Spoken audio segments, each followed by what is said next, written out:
I rise to speak on the National Vocational Education and Training Regulator Amendment, Governance and Other Matters Bill 2020. Labor will support this bill because we believe that students studying in Australian TAFEs deserve to study high-quality courses. The pandemic and associated economic downturn has made it clearer than ever just how important education is, not only for the individual but for the nation also. The VET system is fundamental to the Australian economy, but it has been neglected under this government, and the changes proposed by this bill, while possibly helpful, are relatively minor and certainly don't deliver the significant level of reform that the TAFE system needs. The bill amends the governance structures of the Australian Skills Quality Authority, the National VET Regulator, and enhances information sharing arrangements between ASQA and the National Centre for Vocational Education Research. Key amendments will revive ASQA's governance structure, replacing the existing Chief Commissioner and Chief Executive Officer and 2 commissioners with a single independent statutory office holder, CEO. Establish a National Vocational Education and Training Regulator Advisory Council. The Advisory Council is intended to provide the ASQA with access to expert advice regarding the functions of the regulator. The lack of TAFE and union representation on the Advisory Council is a serious oversight by this government, and as usual is a sign of ideology rather than prioritising the provision of the best advice to ASQA. Union membership is strong within the industries typically trained by TAFEs. They clearly understand the work that construction workers, care workers and other heavily unionised industries do, and as such the training they need. With TAFE staff also strongly unionised and TAFE teachers clearly expert in the provision of VET courses, why on earth wouldn't they be top of the list for a place on the TAFE Advisory Council? Their views should be heard and considered when it comes to the VET sector. That's why, in the Senate, we'll seek to move amendments to ensure the public provider has seats at the table. Labor supports a fair and considered approach to ASQA reforms. We will support changes that improve ASQA's capacity to ensure responsiveness to students, communities and employers, but will reject changes that attempt to weaken ASQA's regulatory framework.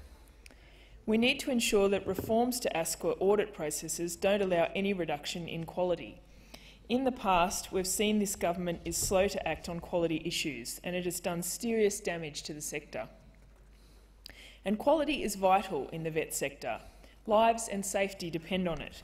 A poorly trained builder or carer can do serious damage. TAFEs create skilled workers who build our country and keep it operational, but it hasn't been delivering what we need it to for a long time. Australia has a crisis in skills and vocational training after 7 years of a Conservative government. Australia has experienced a 73% drop in the number of apprenticeships advertised. It has cut the system to the bone, removing $3 billion from TAFE and training sectors. We need this funding restored, and we need serious investment in vocational education and training, a sector that will be vital to the economic recovery our nation is about to embark on. We had skills shortages before COVID-19. As we recover, we will need a strong and well-funded vocational education and training system to train and upskill our workforce so they can participate in the new economy.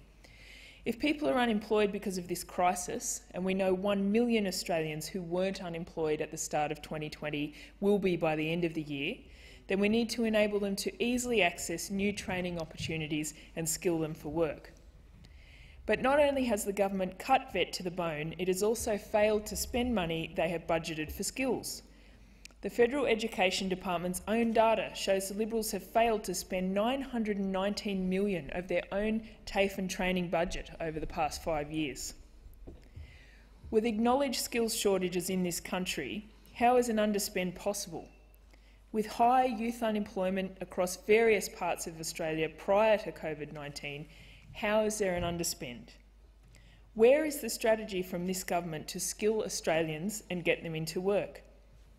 And why are TAFE facilities crumbling across Australia with almost $1 billion unspent? Why aren't we offering quality courses taught to anyone who needs training in high-quality facilities across Australia? It's a serious lack of vision on the part of this government. And now the Prime Minister has announced his intention to maybe improve the way the Morrison government funds TAFEs, but only if the states agree to do the heavy lifting.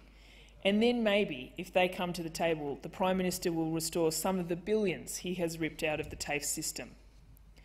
No commitment to improve skills training during the first recession in almost 30 years. No commitment to stem the hemorrhaging of apprenticeships that has occurred under this government. All talk, no action. This lack of action is alarming considering that unemployment has doubled since COVID-19 began. Under the Liberals, there are 150,000 fewer apprentices and trainees, and a shortage of workers in critical services including plumbing, carpentry, hairdressing and motor mechanics. The number of Australians doing an apprenticeship or traineeship is lower today than it was a decade ago. The Independent National Centre for Vocational Education Research recently found that over the past year, 20% fewer people were signing up to trade apprenticeships and traineeships. This was even more extreme in a number of essential trades.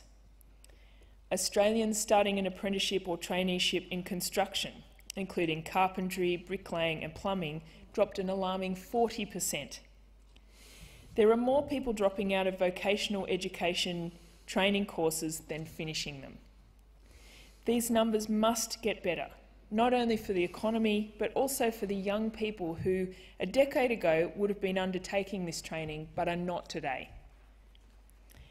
As Anthony Albanese outlined in his vision statement on emerging from the shadow of COVID-19, we need to support people to train too. And for many young people, this will mean a livable youth allowance payment. I have been contacted by many students over the last few months, desperate for assistance, but unable to access anything from this government's COVID-19 package. What makes a government exclude young people during this crisis? I've heard from students who obviously had not been working in their casual jobs for a year, many because they had moved to Canberra in January to start studying, and then of course were unable to access the JobKeeper payment.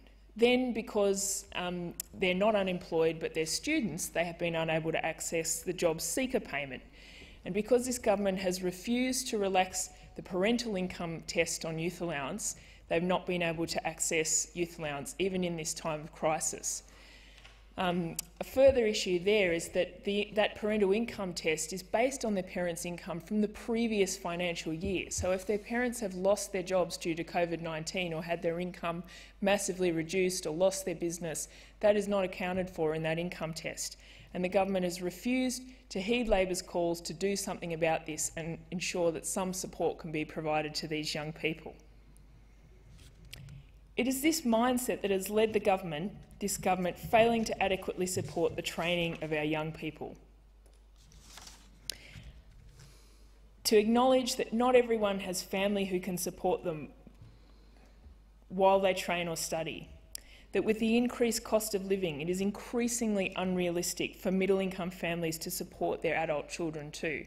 This is a further assumption that it's easy for parents to support adult children, that students who are trying to study can do it because their parents can help them. Well, that is exactly the sort of thing we as a nation want to address. We want everyone to have the chance to study at TAFE or university, and they clearly can't with costs of living as they are and no support from this government.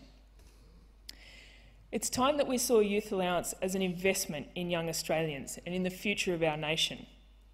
Labor have been calling on the government to increase access to youth allowance for over a month now, and the Minister has refused to act.